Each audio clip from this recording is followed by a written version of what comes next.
বন্ধুরা আবারও আসলাম আমি সেই দুঃখী ময়নার এখানে। তার নামও হলো দুঃখী ময়না, কামও হলো দুঃখী ময়না। দু চোখে দেখতে পারে না, বাবাটা বুড়া হয়ে গেছে, মাটা কানে শুনতে পারে না।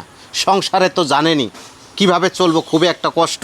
তার যে গায়ে দেখছেন একটা ওড়না, আমি ভাবতেই পারি নাকি যে এতটা কষ্ট করে মানুষে থাকে।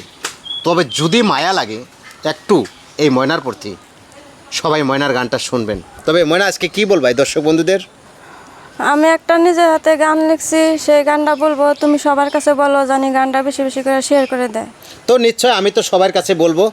তো প্রিয় দর্শক বন্ধুরা, আমি আজকে এই অন্ধ মেয়ের হয়ে সবার কাছে হাত জোর করে বলছি, এই ময়নার ভিডিওটাকে সবাই শেয়ার করে দিবেন, যেন ময়না একটু কষ্ট থেকে মুক্তি পায়। তবে তুমি গানটা ভালো করে শোনাও।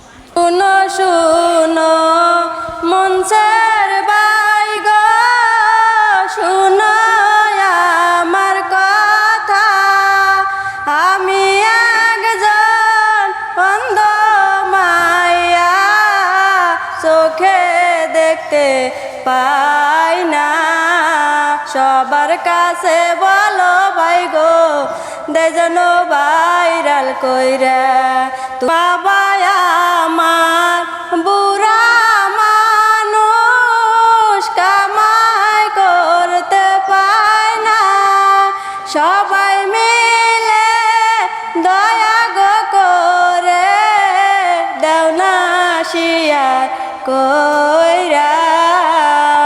সবাই একটু সাপোর্ট করো অন্ধ ভাবিয়া, সবাই একটু শেয়ার করো গরিব ভাবিয়া। তো অনেক ধন্যবাদ ময়না তোমাকে নিজের কাহিনী তুলে ধরার জন্য। প্রিয় বন্ধুরা, এটা কোনো গান ছিল না, নিজের কষ্টর আবেগ তিনি কিন্তু তুলে ধরলো আপনাদের মাঝে। যদি মায়া লাগে নিজের ছোট বোন, নিজের মেয়ে হিসেবে সবাই একটু সাপোর্ট করে দিবেন।